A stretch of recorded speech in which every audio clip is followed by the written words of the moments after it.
So this came about because the last 6-7 months have been rather interesting, a little bit wild. And then we came up to the time in September, which was our Vision Day, where we would often reflect on what's been and look ahead and say this is where we think God might be leading us, and usually can make semi-accurate predictions about what that might look like. But this year was obviously very different. And so we thought it'd be great to have a bit of time to actually just have a conversation about what's been the vision of the church, what's been your experience helping lead it, and where could we be going. So we're going to think a wee bit about what's the vision been, think about praying and serving and giving as people are listening. But I think it's maybe just selfishly helpful for me to hear from you guys together about how this last little while has been.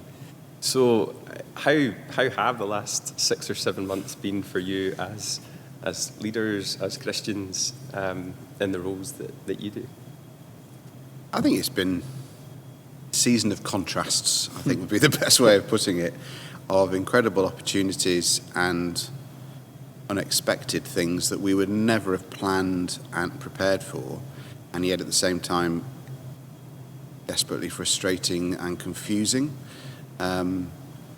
So I think the first few weeks was quite sort of engaging, quite exciting. We adapted very well and very quickly to doing things online, and there was lots of creativity and adaptation, and we kept on using the word pivot without understanding what it meant. But there was a lot of pivoting going on as we changed the courses to online, the services to online.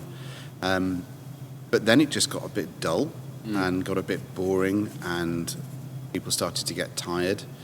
I hit the wall at least twice, emotionally and psychologically and spiritually, I would say. Because physically? Not physically, thankfully. I just look as though I have done it physically. And I think just became overwhelmed on at least a couple of occasions with a situation that, I mean, again, the word unprecedented was bandied around, but none of us could have foreseen it. And yet, when you think back throughout history, this sort of occurrence has happened about every 100 years. Yeah. So we had been unusual as a culture and as a society in going this long without a pandemic. And I think there's something in the whole makeup of Western culture and Western society and modernism that is that we think we can control stuff. And what this has revealed is we cannot control stuff. Right. And the world is bigger than us, and the world is bigger than our culture and money and what we think we can do to keep life ordered. And I think a phrase that I've come across this week is some writer used it, the solidarity of the shaken. And I found that really helpful because I think that's how a lot of people feel. Yeah. So lots of the things that they'd taken for granted have been shaken. And I think it's both created and revealed character. It's revealed the nature of churches, charities, companies. There are companies that won't come back from this. There are churches, charities that won't come back from this. And there are churches, charities and companies that will thrive and prosper through this. Yeah. There are individuals. And that's been one of the sad things at church, is realizing that there are people that we will not see again. And that's quite sobering and sad. But yet at the same time, we're seeing new people every week engage with us online and physically.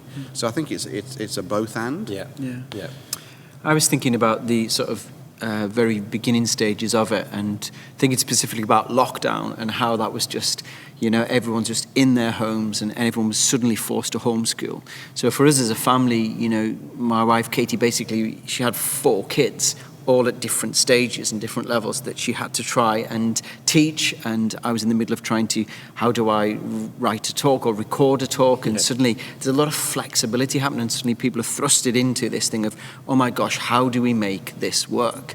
But I think it did create a level of resilience and flexibility for people to say, okay, there's a lot of grace around this. Everyone's forced into trying to work at home and do it. And it really created some really unique opportunities. And I think we all learned quickly, didn't we? We learned how to do stuff quickly to continue and to continue to do what we do and do it well. So And I think one of my reflections was a bit along the lines of Paul, is that we were reacting, but then the challenge was to keep the big picture of what God called us to do and to be here at P's and G's. So to keep the big picture and to keep moving forward within these new parameters, to react to stuff, which was changing all the time. But also, I think for me, I felt really challenged to not forget the individual in all that. Right. And so, to make the phone call, to send the email, to send a text, to go around and knock on somebody's door and stand at their gate and say, how are you within it as well? Because I think when everything was all over the place, I just became really aware of the individual in the mass. And maybe that was because there was something going on inside me as well within the middle of that. That everybody we were doing this big thing as a society together, but actually we were all just people who were struggling with our own stuff in the midst of it all as well. So, keep the big vision, react, but also, I think God put the individual on my heart, and some of those that were really walking through a difficult time, much more difficult than my situation. A bit like Paul, I was at home with 3 children and a husband who kept everything afloat. But, there were folk in really difficult situations in the middle. And I think that has then continued to change and adapt over the sort of following months, what that actually looked like. So as we've sort of been able to come back and do stuff together, and we've adapted again, and we've reacted, and we've kept the big vision, where are the individuals, whether that's the individuals that have become Christians on Alpha, the Connect group leaders, what's going on for people in their own lives. And I think on the online services, one of the ways we've done that a little bit is having the interviews with folk from church, and that has been brilliant. I've loved hearing from folk and hearing actually what is going on, what does this look like in their lives. The church isn't us, the church is all of us, and seeing where God is moving in their lives as well has been really brilliant. And that's real strength, isn't it? That's the beauty of church, the gift of community, that when we could get together and talk about these individuals and just actually get our heads together, well, not physically, but online or on a phone call, and say, okay, who are the people actually that are really struggling at this time? Who do you know of? Who can we really be sort of proactive in calling and providing support for and praying for and that sort of stuff? And I think it really did bring people together, that being online, but just sharing and supporting each other and thinking who's really struggling at this time. One of the benefits or the strengths of this that's come out is actually just seeing how churches and other organisations have been kind to each other and supporting each other. And I was never able to go to a pastor's prayer meeting that met at 7:00 in the middle of the city because, you're getting the kids up, you're doing school run and all that sort of stuff. And it's but 7 suddenly, o'clock, at what time? And it's 7:00. And it's 7 a.m, In the morning. In the morning, which I was like, wow, there's 2 7 o'clocks in there. But suddenly I can click on my computer and suddenly there's leaders and charity organisations and people on a screen, and we're all sharing resources and ideas and how you doing and how can we pray for you and how's your church doing and what are the big things happening in your ministry. And that was just such a gift. It fed me personally, spiritually, and hopefully it was encouraging for other people. But we would never have done that had it not been for the situation that we're in and having the technology to be able to do that as well. But we've loved getting around leadership as a calling or as a topic, and it's something that we've focused on and developed really well. But then there's been that unique aspect of what being a pastor is that seems to have come back in, where it is that very simple, just making a phone call or making a personal connection or having to tend to your own self to be able to then get on the next Zoom call without folding into tears at moments inexplicably. And there has been a gift that it's maybe brought back an element of that to lots of people. Yeah, I mean, Nicky Gumbel said that actually this is the time when you want to lead a small church. Right. Because if you lead a small church, you can phone everybody. Yeah. And one of our challenges has been with the church of nearly 1,000. We can't phone Yeah. everybody physically. But therefore setting up a pastoral care structure Yeah. has been helpful for some people. So there are 60 or 70 people that were rung on a regular basis by members of the church Yeah. and checked up on, are you okay? Is there anything we can do? And that was a real benefit from it. Yeah. But the reality is that once you get above 100, 150, Yeah. that span of care is impossible for one person Yeah. to be able to do. So in a church of this size, you have to set up a structure Yeah. which can slightly depersonalize it. But as Libby said, it's always remembering the individual. Yeah. And that was what was great about meeting up with Connect Group leaders online. We did a few sort of Connect leaders training sessions online, and we still are, in fact, on Zoom, and just hearing from them as leaders within our church who were just doing incredible things day in, day out to sort of mobilise Connect groups, to watch out for each other, to pastor, to care, to provide physical things that people needed, as well as obviously the spiritual care as well. And, I just think our 28 lots of Connect group leaders are incredible. Yeah, yeah. And thinking about then a bit of the future, where we're going, like our vision is becoming whole life disciples, sharing the whole of the gospel with the whole of society through churches of grace. And that's been, something that's been with us for 6 or 7 years, maybe more. But where is that going now? What's the vision going forward that you can start to see? I think the vision hasn't changed, but how we're going to realise it will have to change. So we don't sense that the vision has altered, and the strands of changing lives, transforming society, deepening influence and planting churches, those haven't changed, but the methodology and the timing will have to. Mm-hmm. So probably initially the first two of changing lives and transforming society that these guys head up, they're actually the more important, because we need to invest in discipleship, we need to invest in leaders, and we need to show care and compassion for the least and the most marginalised and the most vulnerable. So I would think that over the next 6 to 10 months, those two are going to take the priority in terms of what's important, because that's the more urgent and the more pressing need. Yeah. And how we deliver those things, again, will be different through online courses, through the Saturday meal, through other means. And that may mean a shift in how we allocate some of our resources. Because this isn't going to go away. I think one of the things that we've talked about before was there were lots of webinars and stuff in the first 2 or 3 months. We loved those. Which initially we loved, and then actually I came to hate. Because you ended up seeing the same speakers on the different webinars, and they were basically, we were just jealous because we didn't get on that circuit. But, they were probably being quite well paid for sitting at home giving the same opinions on different webinars. But the one that lasted with me was an article by Andy Crouch about this surviving a blizzard, surviving a winter, and surviving an ice age. And that first month, that was the blizzard. The last 7 months has been the winter. Yeah. Now, the reality is that we're probably going into an ice age, which is what's been referred to as the new normal. So we have to think long-term in sustainable ways about rhythms of ministry, rhythms of life, rhythms of work for the long term, because we're not going back soon to where we were last March. Yeah. So long-term, over the next 3-5 years, we're going to have to think differently how we deliver that strategy.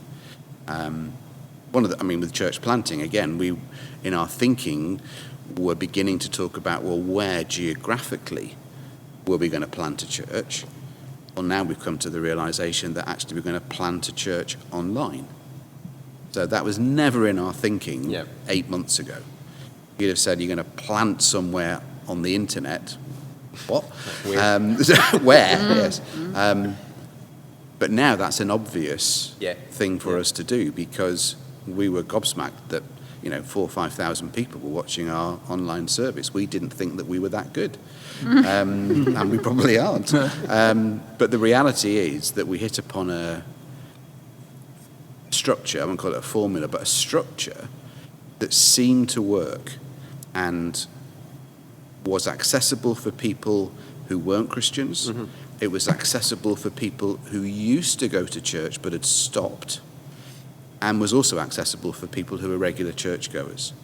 And the online services developed and changed, but we haven't actually changed it fundamentally because it seems to work. So if it ain't broke, don't fix it. So we're just carrying on. Now, what we do with the online congregation, that will look different again, because again, that's going to be long-term and it has to be sustainable. But that's a new opportunity that we never even thought about 8 months ago. Yeah. And I think the sort of invitation and the attending something, the bar was suddenly dropped really low. I think it was in that webinar that maybe was it John Tyson was talking about Alpha and how actually if you don't want to be in it, you just click the red button and you leave the meeting. Like, it's really easy. You don't have to turn up at a church. You don't have to engage with people and make an excuse to leave if this isn't your cup of tea or where you're at. But actually it's really simple, really easy to click on that link, to be part of something, and to leave if it's not for you. So suddenly people were really interested in signing up for stuff and involved in stuff and that they wouldn't normally do. They wouldn't set foot in a building, but they would do it online, and people would invite people to something that was happening online that they maybe wouldn't have invited their friend into their church setting or a gathered sort of place for whatever reason. So that opportunity opened up, didn't it, as well? You were seeing more and more things just popping up and people being brave and courageous and joining it with a very easy out if they needed to. Yeah. And then thinking about those areas of changing lives, transforming society, what have you observed there that has been a fulfillment of this hope or vision that we had, and where could you see it going in the future as well? I think the Alpha courses have been amazing. We're on 7 or 8 Alpha courses, and I think it's exactly what Paul was just saying about it was so easy for people who maybe have thought about doing an Alpha course before, but actually coming in a building and having an evening out is a big deal. But actually, as Paul said, clicking on a button, that's so much easier. Just going along, you can always not go next week, or you can just bail out halfway through. So I think we saw people engaging with Alpha in a way that we haven't seen before. And also, I think the way Alpha is done is that, you gather over a meal, and it's quite a big, hard setup. But we found that actually just doing little small Alphas every 2 or 3 weeks was amazing, because you could get 5 or 6 people on a Zoom room, and suddenly they connected in incredible ways. And what we saw as well, I guess our vision has very much been for Edinburgh, but suddenly it expanded. To be, the world in some respects, wherever people engage with us from. And one of the stories I think that has really struck me in terms of changing lives is the story of one woman who engaged with some of our Easter services online. She heard that there was an Alpha course. She came along to one of the Alpha courses online on Zoom. She did the whole Alpha course. She became a Christian. She lives in deepest, darkest England, and she has then stayed with that group. They've done a whole life discipleship course. They've finished that. They're now doing another sort of Bible study course together as a group of 6. But she's also engaged with her local church where she lives as well, which is incredible. So it's almost like, we're just doing church, but sort of in a much bigger scale online. And that's been amazing to hear stories like hers, and also find out that somebody was praying for her and has been praying for her for 30 years. Wow. And which is an amazing story of God's grace and God at work transforming people's lives in the midst of everything. So I think hearing those stories has been incredible. And, for me personally, I've always had a desire to write an after Alpha course, and I got the chance to do it, and so we've been using that online as well, which has been really fruitful and helpful. So again, just helping people, meeting people where they're at, giving them the opportunity to encounter Jesus, And then helping each person to move on in their relationship with God and to sort of be transformed every day by the Holy Spirit. Help them to understand what it means to be a whole life disciple of Jesus. So whether that is through Alpha or a whole life discipleship course, or whether it's through a Connect group or one of the courses that we've been running as well, that hasn't stopped. We've just had to change how we do it. And that's been incredible as well. I loved it. I think it was the Alpha course after Easter where we had people in India on the Alpha course. That was amazing. I loved that as well. And I just thought, this is global reach. The kingdom of God has got its tentacles out, which has been brilliant. And so I think it's just continuing to push into that as well. And, we're really aware we've got people searching for God, and we've got people who have been Christians for 50 years, and actually meeting those folk where they're at and helping each person to continue to grow and deepen as a disciple of Jesus. I'm also really aware that some people have really struggled spiritually during this time. People who have spent their lives on Zoom don't want to do online church, don't want to go on a Zoom Connect group, have felt detached from church, have realised that actually it's coming to church that's kept them ticking over as a Christian. And so again, considering how we can meet people where they're at and enable them to continue to grow spiritually, continue to feel supported, to continue to feel they're part of a community, because that's really important when we want to grow as whole life disciples. A great example of that actually is, God working within the restrictions that we have, that God is still working, he's constantly working still despite all that's going on. And there's just a story of someone that did Alpha, gave their life to Jesus, and then came to one of the physical gatherings. So you can't have many people in, there's limited numbers, and everyone's spaced out, everyone's in masks, it's all dark, it's all a bit strange, it's all a bit weird. But yet in the midst of that, being part of a community and looking around and saying we're all on this journey and God's still doing stuff. You've got the online thing and God's doing it, but then when you physically come into a space as well, carefully and with all the stuff in place, just aware of, this is one person that had done Alpha and come to faith, but during the service there was just this sense that Jesus was actually, and we know he is, but present in the room, and he by his Spirit. And there was this kind of picture of Jesus physically walking in and weaving amongst each guest that was sat on the seat. And just this sense of like Jesus not socially distancing from, but actually being right up close in your face, even breathing his life on us, which seems a bit crazy when we talk about that, but removing the mask of the person and seeing their face, seeing their smile, and looking deep in their face and pouring his love upon them. And that person was just really impacted by that picture. Speaking to him afterwards, like it physically felt that Jesus was physically in the room doing that. So you see that even in the midst of it all, with the restrictions and in the weirdness of it all, that God's still working, he's still doing his thing online and in a small setting in a place that feels a bit weird and strange. And how has that impacted the area you often oversee, which is transforming society, which is sounds grandiose, but there's such a practical and tangible way that you guys have led it.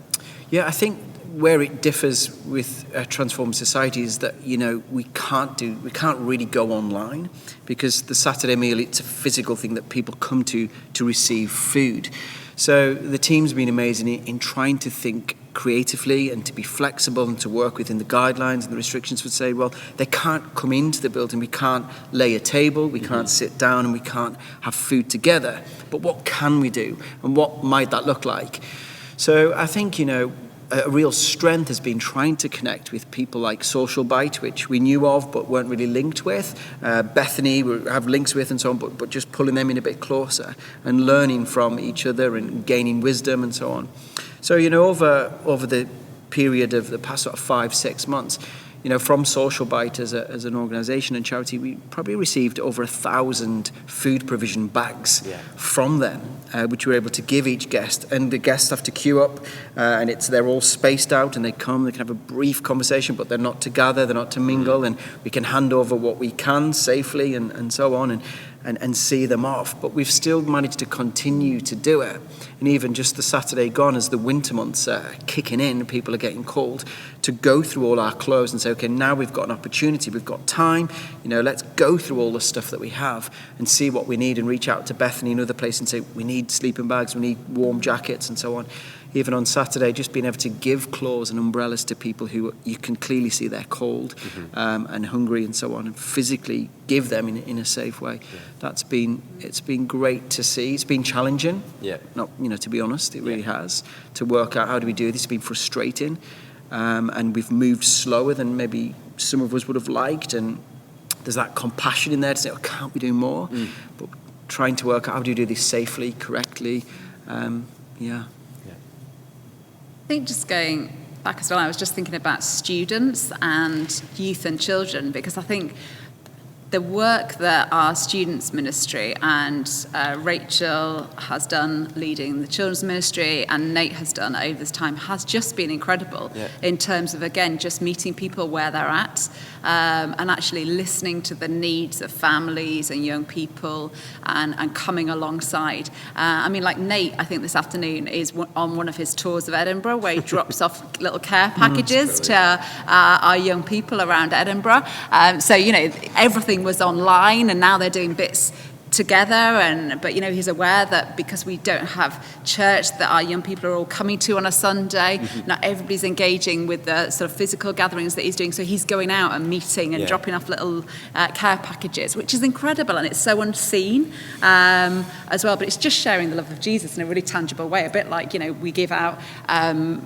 food to our Saturday meal. And then Rachel, relentlessly doing the most amazing online children's ministry with her team every week for months and months and months. So not only sort of Sunday children's ministry work, but also putting B's and T's, our babies and toddlers, online every week for those families around Edinburgh. And I think just seeing that happen, not just those sort of ministry team leaders, but also engaging their team of children and youth workers just in an amazing way. And I think it's just been a really practical demonstration of sharing the love of Jesus every week with folk as well. It's good.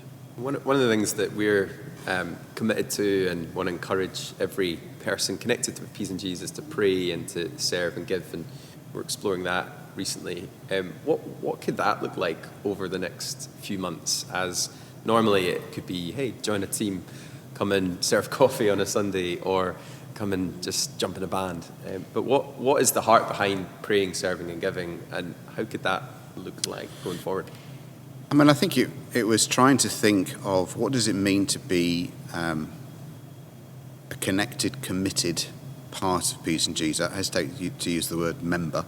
But what does it mean that if you are part of the family of Peas and Jesus, then how does that play out?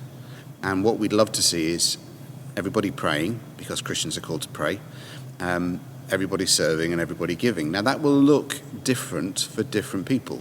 So for some people, the place where they serve primarily will be in their place of work. So that again is a feature of the last 7 months, is that we've been supporting people who work in the NHS, work in the Scottish Government, work in the Scottish Parliament, are pretty senior in terms of their responsibilities for how all of us live. We don't want to pull them into church activities. We want to encourage them and enable them to be salt and light where they spend the vast majority of their time, and where their decisions and the way in which they think and live will affect millions of people's lives.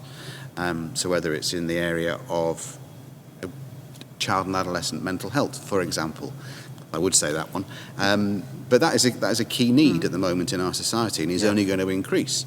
So we have members of Peas and Jesus who work in that service, and we want to encourage and equip and help them to be Christians in the workplace. So it will mean different things for different people. It might be praying for somebody to become a Christian. We've heard already about people who've become Christians through the Alpha online courses that we've run. One of the features of the physical gathering was for somebody that we were interviewing to recognise a person and be introduced to them that they'd been praying for 4 months. And then unbeknownst to them, to end up in the physical gathering sitting 2 meters apart, but next to them. And that was incredibly moving and powerful. And you suddenly saw the outplaying of a member of P's and G's asking another member of P's and G's to pray for their friend, and then that person who was praying for their friend ends up meeting with them 8 months later because they've become a Christian and they've gone through that journey. So that's what praying can mean. Serving can mean different things. Giving, it might mean giving time. Financially, we don't know what's going to happen over the next 2 years. We're fortunate as a church in that 80-90% of our giving is committed, regular giving. Yeah. And churches like P's and G's, are often we're a bit unusual in terms of what occurs to charities during a time like this. So during 2008 and the crash that happened in 2008, our giving went up, which didn't make any sense. Yeah. I wish I could remember. It certainly wasn't me. But we were coming to the end of the building project, and our giving went up. Yeah. Our giving to mission around the world went up. It increased by about, at least 4 times. So I think again, a crisis reveals as well as builds character, and it reveals who people are. So yes, we've got a loss of income because we aren't able to hire the building out for external events. We've got a loss of income from the collections that happen in Sunday services. And if you add those two things together, that's probably about £40,000 or £50,000 annual income that we're down. Now, we are spending less because of the way in which we're doing ministry differently. But as we develop, for example, an online congregation, there will be costs involved in that. So we recognise that for some people, the next 6 to 12 months are going to be incredibly challenging financially. For people who have got more, we would ask them to really consider whether they can increase their giving. To people who are struggling, we recognise that, and we're not asking you to give more, and it may be that you have to reduce what you give at the moment, and we understand that. But rest assured that we are thinking carefully how we use the money, how we use the time, how we use the resources that God has entrusted to us, so that it's the most effective use of those resources in terms of God's kingdom abroad as well as here in Edinburgh. So it's a sort of, again, it's that sort of both and of some people will come out of this really well. Yeah. Some people are really going to struggle financially. So, there are going to be people in P's and G's who will lose jobs. That is a reality over the next 6 to 12 months. And that each case, remembering the individual, as Libby said, each case will be tragic and it's going to be difficult and challenging. Therefore, to people who have got more, we're asking you, can you give more? Can you increase what you're giving? So it's again the paradox of the both and. Yeah. I think we're really in that, aren't we? That's what I'm observing and how we're leading is you've got folks naturally very cautious about what's going on and how we're doing it. You've got folks exhausted and, probably want to move somewhere where they can just get on with whatever they want to do. And there is that tension of having to hold it all together. And we sit in a building which is often commented on for that. It's very, very old, but it has a lot of newness about it. And we reflect that in the way that we do worship. We draw on things that are ancient, and we draw on things that we've just written and we're just creating. And it seems like that's where we often sit is we can be united because there's a difference. And there is a lot of paradoxical tension in how on earth do you lead going forward and care and pastor for the individual. So maybe for each of you, what do you see as your biggest hope for the next 3 months, 6 months, that you'd love to see expressed, or that you feel you're just going to get on with whatever happens? I think I've been really inspired by thinking about the caring for creation team that's there, just them dreaming up things and actually thinking, what could we do? And I think for me, it's been a privilege just to watch some of them dreams surface and to kind of push through and so on. It almost feels like, when the ground's hard and it's kind of winter, but the seeds in there, it's still growing. Some of these things that I'm just excited to see in the next, few months. Some of them things spring out in spring, of like, we can do this. And now we've got time to think about this and what would this look like? And that's been really inspiring, really, really hopeful, and saying, well, what is to come? We can't do this and we can't do that, but what can we do? And what might God do with what is in our hands, what little is in our hands, as we offer that to God? And I think, like we say, some people really are struggling at this time. And for others, they're really seen as an opportunity to be like, okay, what can we do well? What can we really do? And what could be birthed during this time? And, you having another kid? Yeah, we're not having another kid. No, we're not. We definitely have enough. He loses 2 points because he used the word birth. Yeah. That is just a no-no. Yeah. But, and is there ever a good time to, to give birth or to start something? I don't know. But I think despite it all and in the middle of it all, people are still dreaming some stuff and thinking, actually, could you do an online church plant or whatever, for example, even in the midst of it? So I'm excited to see what comes, and what is dreamed up as we try and get behind some of them things and say, let's do that. We can do that. It's good. What am I hoping for? I think I'm hoping to see more people come to know Jesus and be discipled. That's been amazing and a real joy.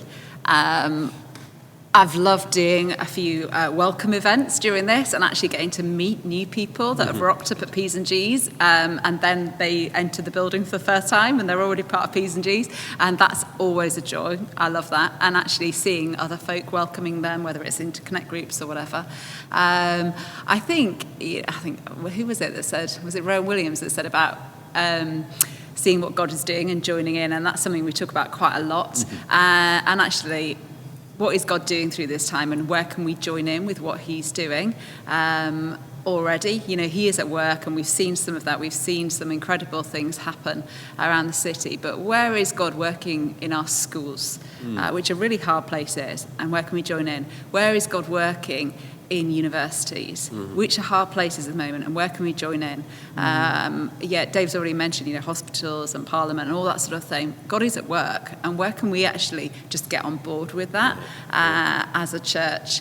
I think the other thing for me is we've started another ministry development program, which is a program we run over 9 months for some of our younger leaders here at P's and G's.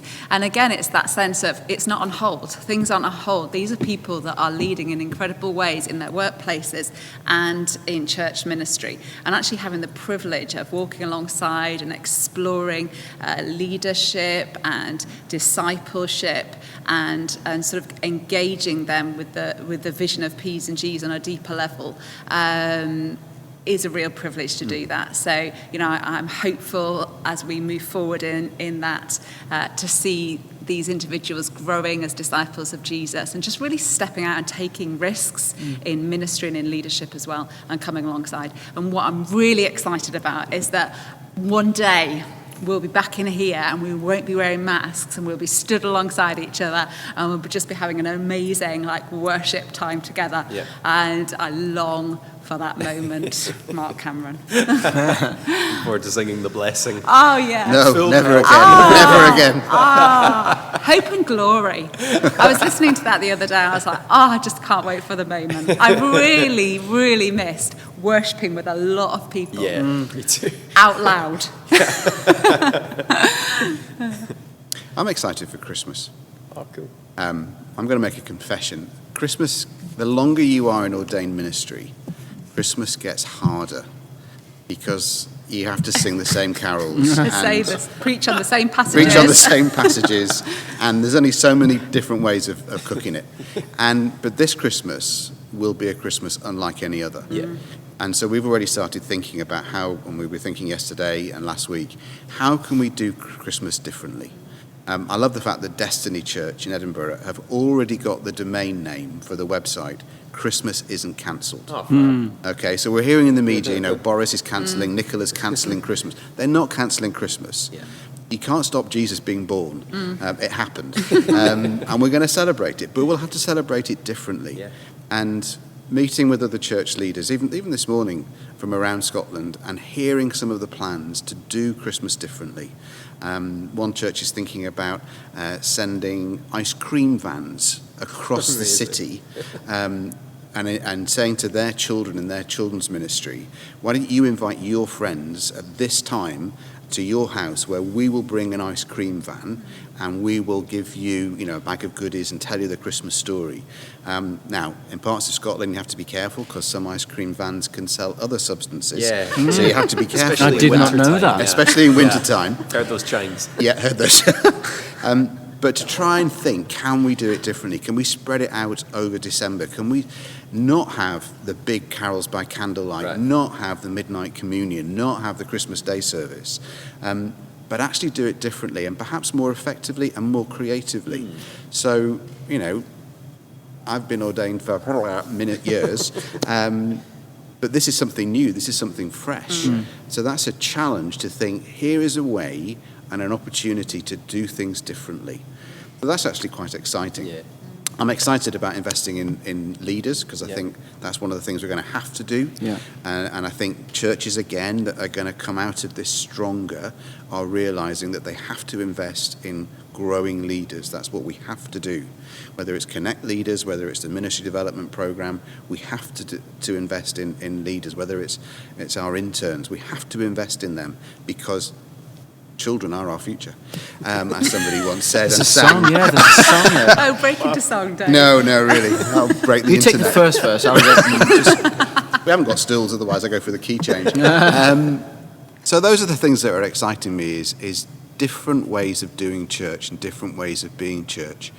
And yes, like you and Libby, I long for the time when we can stand and worship. That is one of the things, sung worship, that I've really missed. And that's one of the things that enables me to grow as a Christian and encourages me and gives me a bigger vision of who God is when we sing together. And that's one of the things that a large church can do more effectively than a small church. It's one of the few things that a large church can do better than a small church. And I'm really missing that. I think it is going to be a long time before we can do that again. Yeah. And therefore, we have to think through, how do we enable the people that want to grow as Christians for the next however long this is going to be. So I was really struck yesterday when you shared about the different spiritual pathways again, and thinking, well, okay, the traditional sung worship pathway, that's not available to us at the moment. How could we offer different ways? So is it the Caring for Creation saying, okay, we're going to meet on a Saturday afternoon as a small group and we'll go for a walk in the Pentlands. Yeah. And those who are finding God through the naturalist, saying it carefully, pathway, they'll engage through that. Are there things that we can do in terms of courses that the more intellectual might be able to go deeper in their faith? Because again, we've got loads of people in P's and G's who are much cleverer than the three of us, who could do stuff to help people grow in their faith and understanding. So looking at those different pathways, are there different things that we can offer, like a sort of smorgasbord, a buffet of discipleship, to say, here are different ways in which you can connect, because maybe your traditional pathway isn't available to you at the moment. Yep. So you can't serve at the moment, and service is your pathway. So why don't you try a different one? So again, it's this mixture of there are opportunities, but it's blooming challenging. Yeah. And it is perhaps the most, it is in 30 years of leadership, this is the most challenging time I've ever known to be involved in Christian ministry. But it's also exciting because it's an opportunity as well.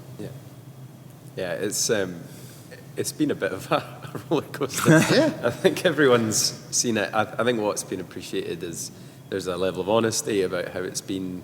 I think within about a week, a sort of clamorous, we're all going to get through, carry on, felt 100 years old. It felt like an outdated style of leadership, and I think you all actually connected with what's going on in me, what's going on in the church, and the individual, but also in the whole. And I think that's been felt, it's been appreciated quite a lot by me personally, but certainly by the team and the church at Wide. So it's fun doing it together. And and the other thing is that we need to recognise that we we will make mistakes. And we have made mistakes. And we will get things wrong because none of us have ever, unless you're over 100 years old, none of us have ever lived through a global pandemic. Yeah, this is the first time. It's the first time. So we're going to make mistakes. Yes, there are things that we can learn from the history of the church and the way God has used times like this over the last 2,000 years as opportunities to grow the church, and that is part of the church's story. But we will make mistakes, and so when we do get things wrong, and we have got things wrong, and we will continue to get things wrong, but please pray for us because we are doing our best. But we will get stuff wrong. Yeah. That's great. Well, It's good. thanks so much for this chat. Thank you. And off we go to the next sprint, the next run. The next run of the Corona coaster. We're on it. Thanks.